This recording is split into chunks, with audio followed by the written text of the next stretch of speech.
അമ്മ കൊല്ലു കാണിക്കണം. ഇവിടെ മക്കളെ പോട്ടെ, നമുക്ക് ആശുപത്രി പോവാമോ? പോട്ടക്കാരല്ലേ കൈ മറ്റേ നോക്കിട്ട് കാണിക്കും.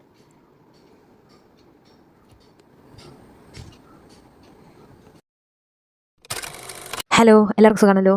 കണ്ടല്ലോ മോൻ്റെ പല്ലിൻ്റെ അവസ്ഥ. രാവിലെ ഉറക്കത്തിൽ നിന്ന് എണീച്ചപ്പോൾ ഇങ്ങനെ ഇരിക്കുകയാണ്, നല്ല നീരടിച്ചിരിക്കുകയാണ്, നല്ല വേദനയുണ്ട് പല്ലിന്, ഒട്ടും സഹിക്കാൻ വയ്യ അവന്. അങ്ങനെ നമ്മൾ എൻ്റെ ക്ലിനിക്കിലോട്ട് പോകാമെന്ന് വിചാരിച്ചിരിക്കുകയാണ്. അപ്പോൾ അതിന് വേണ്ടിയുള്ള ഒരു ചെറിയൊരു വ്ളോഗാണ്. അപ്പോൾ നല്ല നീര് കണ്ട, നല്ല നീരും ഉണ്ട്, നല്ല വേദനയും ഉണ്ട്.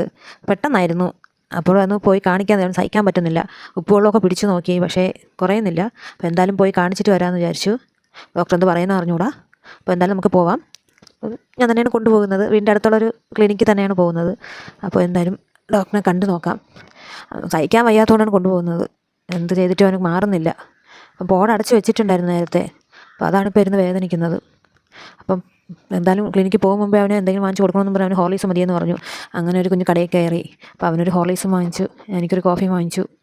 അപ്പോൾ അതും കുടിച്ചിട്ടും വാങ്ങിച്ചു, എനിക്കൊരു കോഫി വാങ്ങിച്ചു. അപ്പോൾ അതും കുടിച്ചിട്ട് കൊണ്ടാണ് പോയത്. അവിടെ പാർക്കിങ്ങിൽ തന്നെ ഒരുപാട് ബേഡ്സ് ഉണ്ടായിരുന്നു. അപ്പോൾ എന്ത് ഭംഗിയുള്ള ബേഡ്സാണ്, കുഞ്ഞു തൊട്ട് വലുത് വരെ ഉണ്ട്. അപ്പോൾ അതിനൊക്കെ കാണാൻ നല്ല രസമുണ്ടായിരുന്നു. ഒരുപാട് കൂടും, നല്ല ഭംഗിയുണ്ടായിരുന്നു. അവന് ഭയങ്കര ഇഷ്ടമാണ്, കിളികളെയൊക്കെ ഭയങ്കര ഇഷ്ടമാണ്. അപ്പോൾ അതിനെല്ലാം പോയി കണ്ടു. അതിനെക്കുറിച്ചൊക്കെ ഓരോന്ന് ചോദിച്ചുകൊണ്ടിരിക്കുകയാണ്. കണ്ടില്ലേ, നല്ല എന്ത് ഭംഗിയാണെന്ന് നോക്കിയാൽ കാണാൻ തന്നെ. പലതരത്തിൽ കളറും, കുഞ്ഞു തൊട്ട് വലുത് വരെ ഉണ്ട്. മുട്ട വിരിഞ്ഞത് ഒരു തൊട്ടുള്ളതുണ്ട്. അപ്പോൾ വേറെ സെക്ഷനൊന്നും ആയതുകൊണ്ട് എന്തോ ഭംഗിയെ കാണാൻ, നല്ല രസമാണ്. ഇതിനൊക്കെ കാണുമ്പോൾ ഒരു പ്രത്യേക ഭംഗിയല്ലേ. അവിടെ ആ സൗണ്ടും അവരെ പറക്കുന്നതൊക്കെ കാണാൻ നല്ല രസമാണ്. അവിടെ ഫുഡൊക്കെ വെച്ചിട്ടുണ്ടായിരുന്നു. അപ്പോൾ അതൊക്കെ കണ്ട് അങ്ങനെ നിൽക്കുകയാണ്. ഹോസ്പിറ്റലിൽ പോകുമെന്ന് പറഞ്ഞിട്ട് ഇത് കേൾക്കണില്ല, അവരെ കണ്ടുകൊണ്ടിരിക്കണമെന്ന് പറഞ്ഞാൽ അവിടെ തന്നെ നിൽക്കുകയാണ്. അതിൻ്റെ മുകളിലാണ് ക്ലിനിക്ക്. അപ്പോൾ ഇത് കണ്ടിട്ടേ പോകുമെന്ന് പറഞ്ഞാണ് അവൻ നിൽക്കുന്നത്. ശരിയെന്ന് പറഞ്ഞ് ഞാനും വെയിറ്റ് ചെയ്തു, അത് കഴിഞ്ഞിട്ട് പോകാമെന്ന് വെച്ചാൽ. അങ്ങനെ അതൊക്കെ കണ്ട് നമ്മൾ ക്ലിനിക്കിലോട്ട് പോയി. അപ്പോൾ ഞാൻ ക്ലിനിക്ക്, അപ്പോൾ ക്ലിനിക്കിലെത്തിയിട്ടുണ്ട്. അപ്പോൾ അകത്ത് നമ്മൾ കയറി. അപ്പോഴത്തേക്ക് അവിടെ ഡോക്ടർ വന്നിട്ടില്ല. ഡോക്ടർ വരാൻ താമസിക്കുമെന്ന് പറഞ്ഞു. അങ്ങനെ കട്ട പോസ്റ്റായി അവിടെ കുറച്ച് നേരം ഇരിക്കേണ്ടി വന്നു. ഡോക്ടർ 4 മണി കഴിയും, 4:30 ആവുമെന്ന് പറഞ്ഞു. നമ്മൾ പോയപ്പോൾ തന്നെ 3:30 ആയി. അങ്ങനെ പിന്നെ അവൻ അവിടെ പോയി ഹൈറ്റൊക്കെ നോക്കി. അവന് നല്ല ബോറടിച്ചു, പിന്നെ വേദനയുണ്ടായിരുന്നു. അങ്ങനെ അവിടുന്ന് നമ്മൾ കുറേ നേരം ഇങ്ങനെ ഇരിക്കുകയായിരുന്നു. പിന്നെ അതിൻ്റെ ഇടയിൽ വീഡിയോയും റീൽസൊക്കെ അങ്ങ് ചെയ്യാമെന്ന് വിചാരിച്ചു. അല്ല, അവനൊട്ടും ഇരിക്കാൻ പറ്റണില്ല.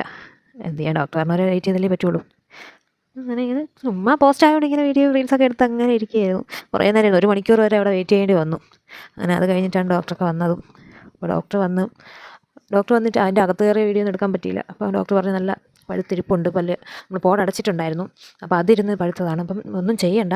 അപ്പോൾ ആൻറ്റിബയോട്ടിക്കൊക്കെ തന്നു. 2 ആൻറ്റിബയോട്ടിക് ഉണ്ട്, പിന്നെ പാരസെറ്റമോൾ ഉണ്ടായിരുന്നു വേദന ഉണ്ടെങ്കിൽ കഴിക്കാൻ വേണ്ടി. അങ്ങനെ മരുന്നൊക്കെ വാങ്ങിച്ച് നമ്മൾ ഇറങ്ങിയിട്ടുണ്ട്. അപ്പോൾ ഇനി ഇങ്ങനെ നോക്കാം, 3 ദിവസം കഴിഞ്ഞിട്ട് ചെല്ലാൻ പറഞ്ഞിട്ടുണ്ട്. അപ്പം കുറയാണെങ്കിൽ നോക്കാം. അപ്പോൾ ഇത്രയേ ഉള്ളൂ ഇന്നത്തെ വ്ളോഗ്. അപ്പോൾ നമ്മൾ തിരിച്ച് പോവുകയാണ്. Okay, bye, see U.